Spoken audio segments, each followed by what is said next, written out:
Ассалаумалейкум. Жалпы Москва шаарындағы мекендештері.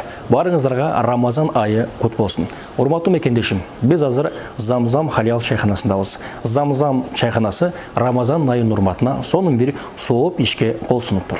Мисал үчүн, сиз Рамазан айында Замзам чайханасына келип, ифтарлык кылсаңыз, дал ушундай даамдуу тамактар менен сизди тосуп алат. Бул тамактардын арасынан сиз үчүн биринчи тамагы шорпо, финик жана ошондой эле Замзам соусу акысыз берилет. Жана ошондой эле достор менен, бир туугандар менен, саналаштар менен келсеңиздер, 30 адамга чейинки кабиналарыбыз бар.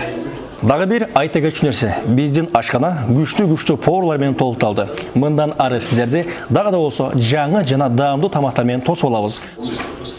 Жеке намаз окуу үчүн жана жамаат менен таравих намаз окуу үчүн бизде бүт шарттар бар. Рамазан айында Замзам чайханасы Оз бекитинге чейин сиздердин кызматыңыздарда.